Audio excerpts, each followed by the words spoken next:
Desde las calles implacables de Brownsville, Brooklyn, surgió un boxeador que parecía casi mítico, un prodigio adolescente con puños como mazos, coronado como el campeón de peso pesado más joven de la historia. Dentro del ring, Mike Tyson era furia pura e imparable. Fuera de él, era un hombre perseguido por demonios que las cámaras no podían capturar. Su vida se convirtió en un torbellino de gloria, escándalos, violencia y desamor, una saga tan extrema que parecía escrita por un guionista. Excepto que no lo estaba. Esta es la historia de dos Tyson, la leyenda que el mundo temía y el hombre que el mundo no comprendía. Y nos obliga a plantearnos una pregunta que todavía resuena hoy. ¿Cómo puede alguien que está en la cima del mundo caer tan bajo? ¿Y qué viene después de la caída? Para entender a Mike Tyson, hay que empezar en Brownsville, Brooklyn, a finales de los años 60 y 70, un lugar donde la pobreza, el crimen y la violencia moldeaban a los niños antes de que supieran quiénes eran. La figura paterna de Tyson desapareció temprano. Su madre luchó por controlarlo y, ya de niño, estaba metido en delitos menores y peleas callejeras. La detención juvenil parecía inevitable, pero fue allí donde el destino intervino. El consejero y exboxeador Bobby Stewart vio en Tyson un poder y una concentración brutales. Lo entrenó y lo presentó al legendario entrenador Cus D'Amato. Cus se convirtió en la figura paterna que Tyson nunca tuvo, inculcándole disciplina, estrategia y una fe inquebrantable en que podría ser campeón de peso pesado. Bajo el exigente régimen de Cus en los Catskills, Tyson se transformó de un chico callejero indomable en un boxeador perfectamente moldeado, dominando el estilo peekaboo y el arte de la intimidación. A mediados de los 80, sus oponentes ya estaban derrotados por su mirada fría antes de que lanzara un solo golpe. La tormenta se acercaba, y el boxeo no tenía idea de lo fuerte que estaba por golpear. Mike Tyson se volvió profesional con apenas 18 años, y el mundo del boxeo apenas tuvo tiempo de reaccionar. Su velocidad, potencia y ferocidad convirtieron los knockouts en el primer asalto en un espectáculo habitual, y cada pelea era un evento. La carrera hacia la historia alcanzó su primer gran pico el 22 de noviembre de 1986. Cuando con solo 20 años, Tyson destrozó a Trevor Berbick en 2 asaltos, convirtiéndose en el campeón de peso pesado más joven de la historia. En ese momento, el mito de Iron Mike estaba completamente formado. Invicto, temido y más grande que la vida misma. Pero la muerte de Cus D'Amato un año antes ya había dejado una grieta en los cimientos. Cus no era solo un entrenador. Era el ancla de Tyson, la voz que mantenía su poder enfocado. Sin él, Tyson tuvo que enfrentarse solo a la fama, la fortuna y la tentación. En 1988, su matrimonio con la actriz Robin Givens se desmoronaba en público, especialmente durante una famosa entrevista con Barbara Walters en la que Givens describió su vida juntos como tortura, un verdadero infierno. El impacto sobre la imagen pública de Tyson fue inmediato y devastador. Mientras tanto, su séquito crecía sin control, los gastos se disparaban y la disciplina en el entrenamiento empezó a desvanecerse. Su entrenador de siempre, Kevin Rooney, notó que Tyson comenzaba a faltar a las sesiones, llegaba tarde o simplemente no aparecía. En el boxeo, eso no es solo un mal hábito. Es el inicio del fin.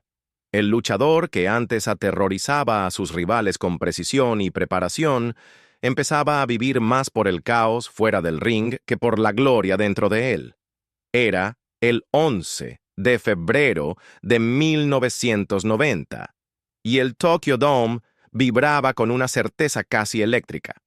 Mike Tyson El invicto e indiscutido campeón de peso pesado del mundo estaba a punto de enfrentar a James Buster Douglas, un hombre que para la mayoría de los expertos y aficionados no era más que un trámite. Las apuestas eran ridículamente desiguales. Las casas de Las Vegas tenían a Tyson como favorito 42-1.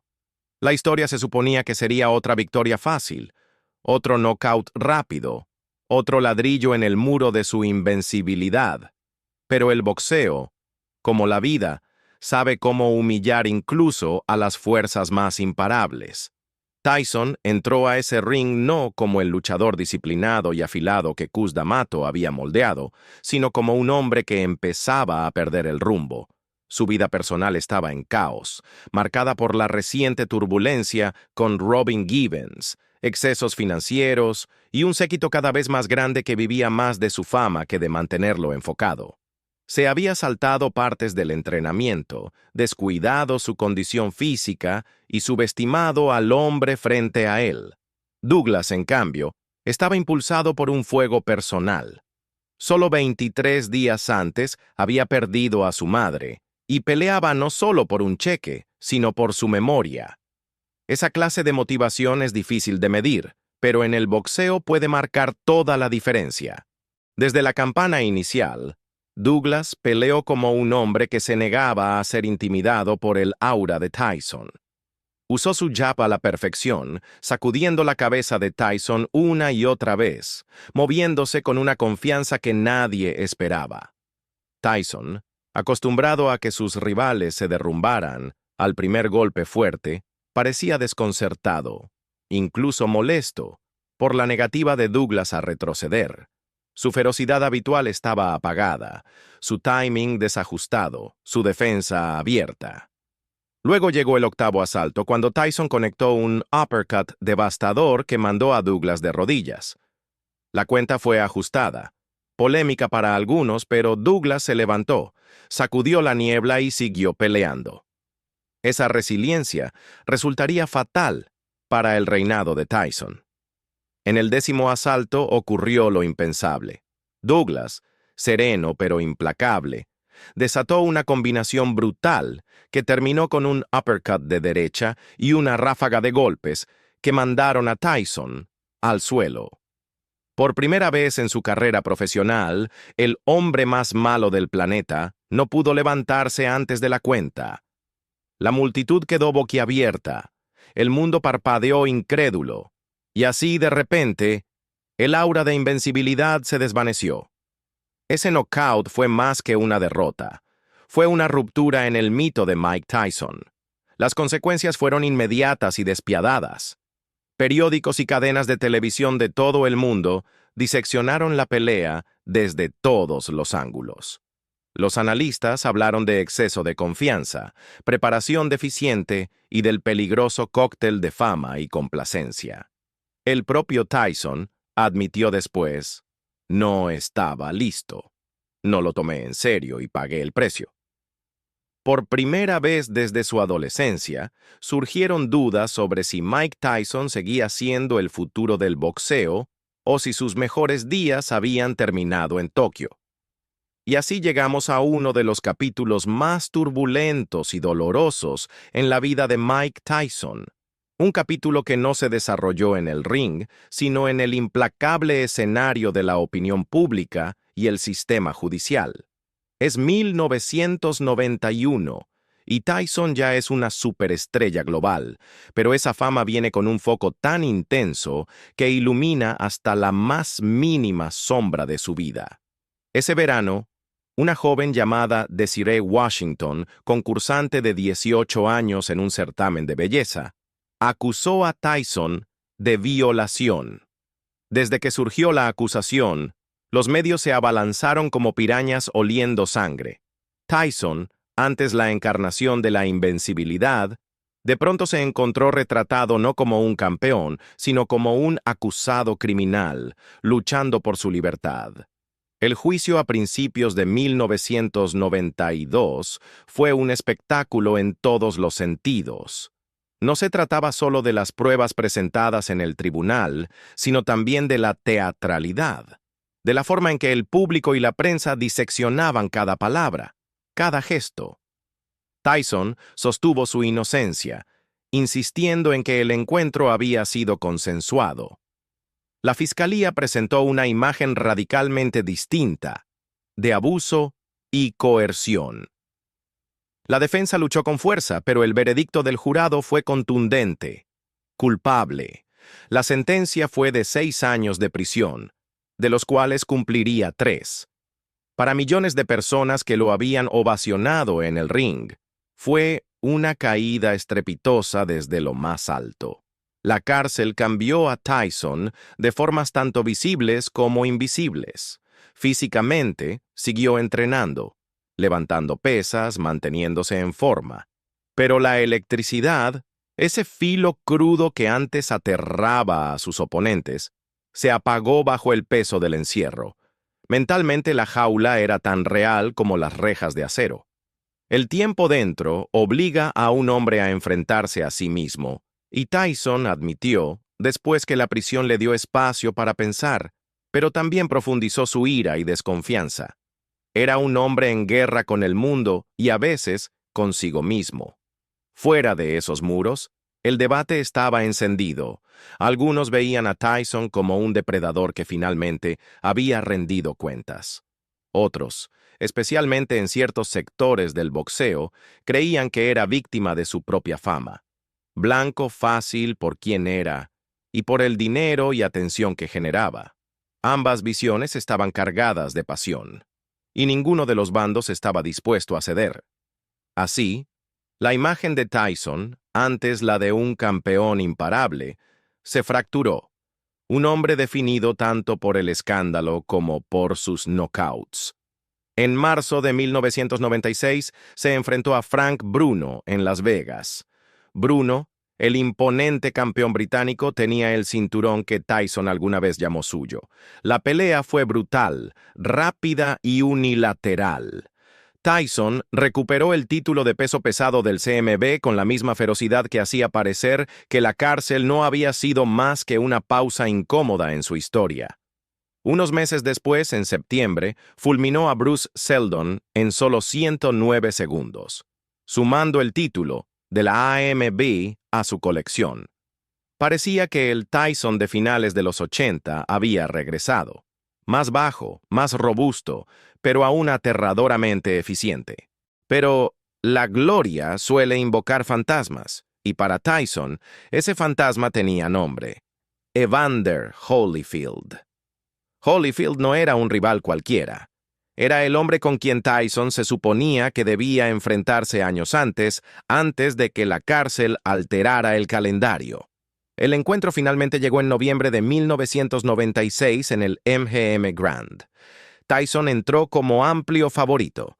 Las casas de apuestas parecían convencidas de que su fuerza bruta superaría el estilo metódico de Holyfield. Pero desde la campana inicial, quedó claro que no sería la noche de Tyson. Holyfield absorbió los golpes, siguió avanzando, y en los asaltos finales fue Tyson quien lucía agotado, confundido, incluso desesperado. En el 11º round, Holyfield consiguió un nocaut técnico, infligiendo otra amarga derrota.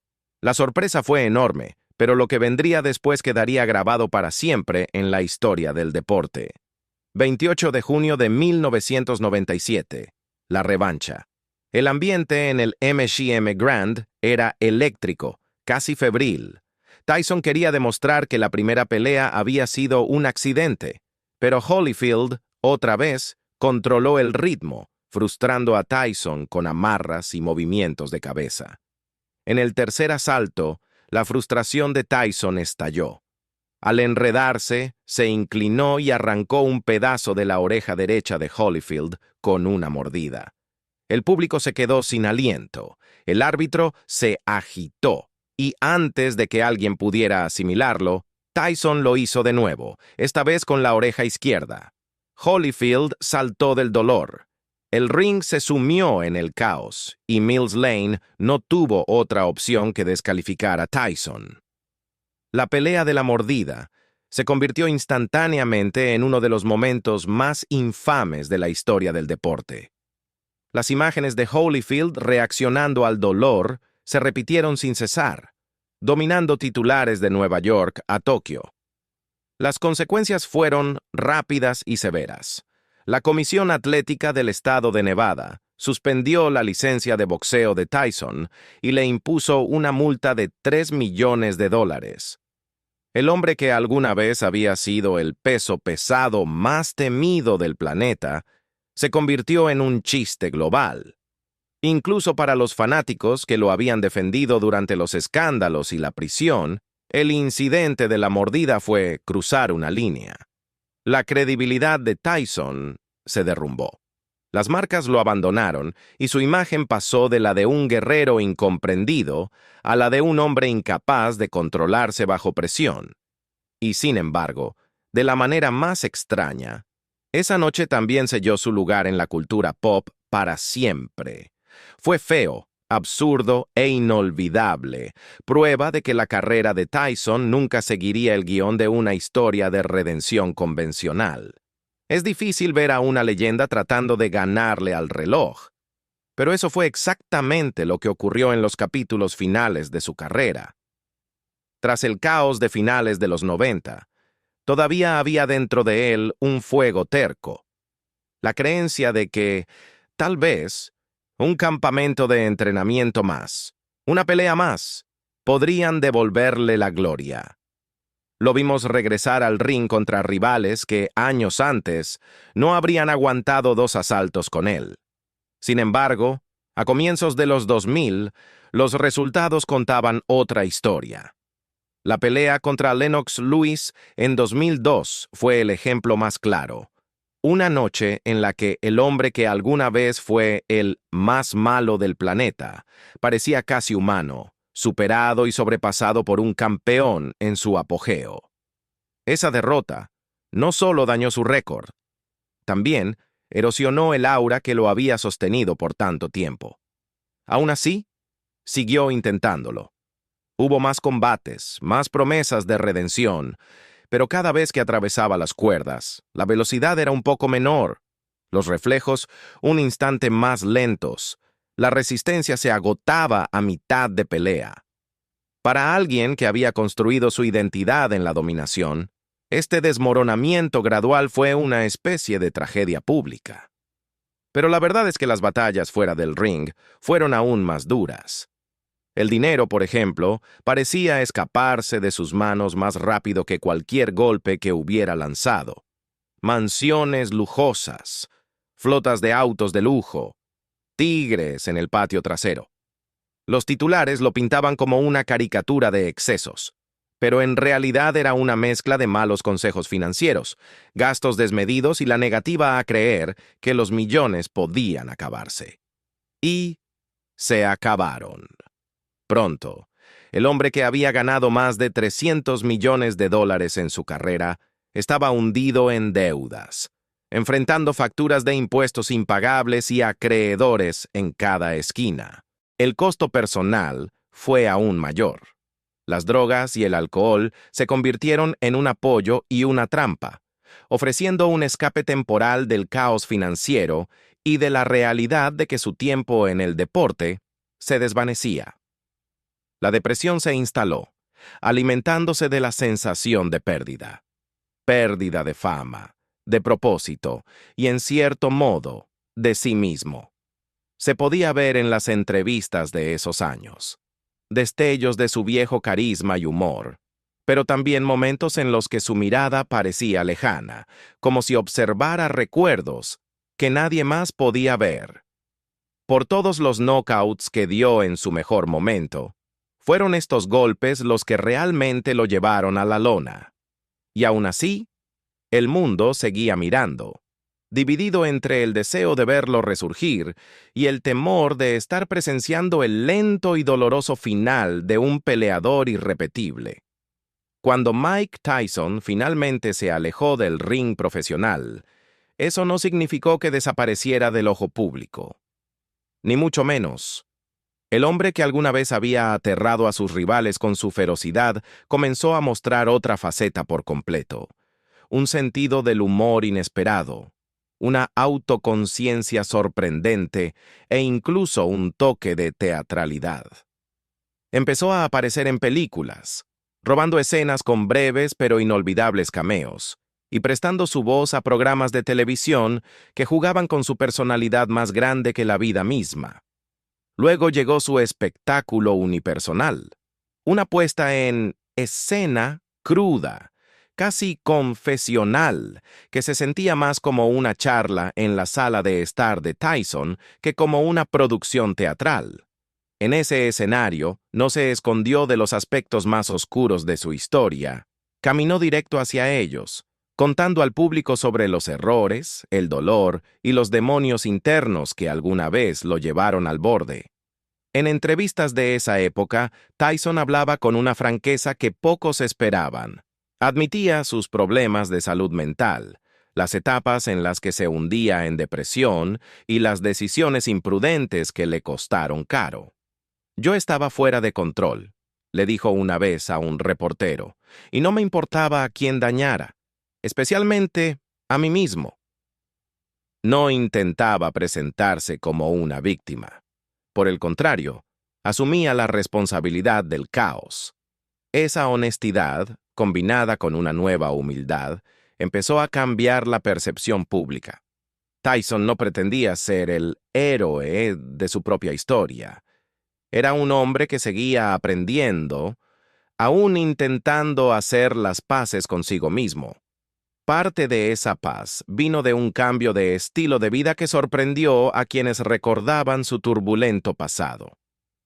Se comprometió con la sobriedad, cambió las noches de exceso por mañanas tranquilas y dedicó más tiempo y energía a su familia. Se percibía un orgullo silencioso cuando hablaba de sus hijos, una sensación de que, por primera vez, quería estar presente más que simplemente ser recordado. Y fiel a su estilo, encontró un camino empresarial poco convencional: el cannabis. Defendió abiertamente sus beneficios para el manejo del dolor y la salud mental, invirtiendo en un negocio próspero que se convirtió en una de sus aventuras más estables. No era solo un movimiento financiero, era una declaración de supervivencia y autocuidado. Por supuesto, la historia de Tyson no podía cerrarse sin un breve regreso al ring.